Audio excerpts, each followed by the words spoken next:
Well, with behavior-based interview questions, what employers are doing is they're looking at past behavior to get a predictor of future behavior. Let's say they ask, can you give me an example of a time where you took initiative to solve a problem? They want to hear a story about where you took initiative.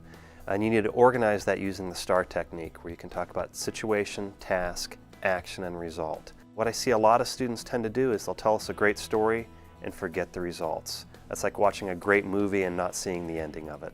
Well, the STAR technique helps organize their thoughts. Behavioral interviewing is telling a story. You're telling us a story, you're setting up the situation so we understand exactly what you're doing. You know, you set the frame, you set the picture for us in our minds. The task is, you know, what was the problem, what was the issue, set that piece up. And I want to know what you did, not my manager did this or we did this. I want to hear a lot of what did you specifically do? And the results, how did it end? It's like telling a joke and not giving the punchline if you don't add the results in there. When they get those behavioral questions, take it back to a specific example, explain what they did, set it up, give the details, and include a lot of names, dates, times, numbers, and places. The more details you can give, it really helps the employer understand the depth and breadth of what you accomplished. Oftentimes if a student is giving examples that say, we did this and we did that when they're talking about a committee, I will stop them and say, that's great that your committee did that, but what specifically did you do? And what I find oftentimes that they didn't do anything. You really want to kind of go through your resume, go through even go through the last couple of months of emails that you've had from student organizations, from your work, from different classes, and really get into the detailed, 1 or 2 or 3 detailed stories that you can tell, that you can actually know exactly what happened, exactly what the concept was, who was in the meeting, what the real problems were, what the detailed actions were, and not only what you did, but some of the options that you considered or that group considered before making the final decision, and then details in terms of what the result was. Well, David, can you tell me about a time where you set a goal and you thought you did everything possible to achieve that goal but still fell short? Sure. Actually, I had a similar experience to that during my internship during the summer of 2010 with UBS Investment Bank.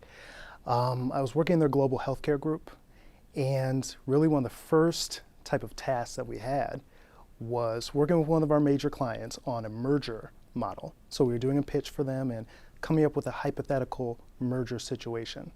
And my task was to create the merger model and come up with the analysis so that we could show them our numbers so that it made sense. So one of my senior associates came to me and said, David, you know, this is your task. Go ahead with it. We're not going to help you out. Do your very best, and we'll come to you at the end of the day. So I literally spent the next, I would say, 12 hours of that day working at a computer on my merger model, which I thought, man, you know, I've spent 12 hours. It's going to be perfect. There's nothing wrong with this. And when I finally presented my model saying, you know, we've got accretion here, we're going to make money off of this deal, the client's going to love it, the very first thing they did once I printed it out was take a red pen and cross an X all the way through it. And they said, you did absolutely everything wrong that we were looking for. And although you spent 12 hours, we're now going to have to go and redo this. So me, you know, this is my first week as an intern, sitting there thinking, wow, I spent way more time than any full-time person would actually spend on this. And I did it all wrong. How is this possible? I'm not going to get a job at all. And now all my dreams of doing investment banking are ruined from this one engagement. And what I later realized was the fact that, you know, when you come in, and this is what they told me at the end of the summer once I finally received a full-time offer, when you come in, they understand you don't know everything. You know, you're not supposed to know every single thing about investment banking or your internship in general.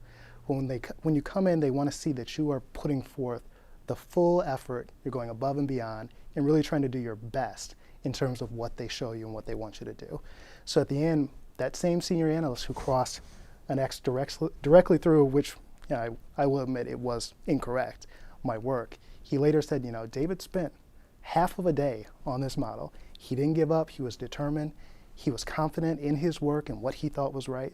Even though it ended up being wrong, that same determination was what helped him to really be a perfect candidate for what we're looking for as a full-time analyst. So although I failed, and I definitely did fail, I did my best and I learned from that experience and ultimately got a return offer from UBS. First, the candidate provides information about his project for UBS and the amount of time and work he put into the project, which helps the interviewer gain a real understanding of his efforts and the value of the task. Next, the candidate structured his example using the STAR technique: situation, task, action, results. Situation, explaining his UBS summer internship with the Global Healthcare Group. Task, explaining the merger model he was developing for a client to share UBS's financial expectations for the merger. Action, the amount of time and effort he put into the project. Results, the lessons learned from his mistakes and how he overcame these failures to receive an offer for full-time employment. Third, the interview candidate's story was focused on a specific project and experience rather than a story about how he generally overcomes failure. Finally, the candidate's story was specifically about his experience and not a shared story about a team's accomplishments.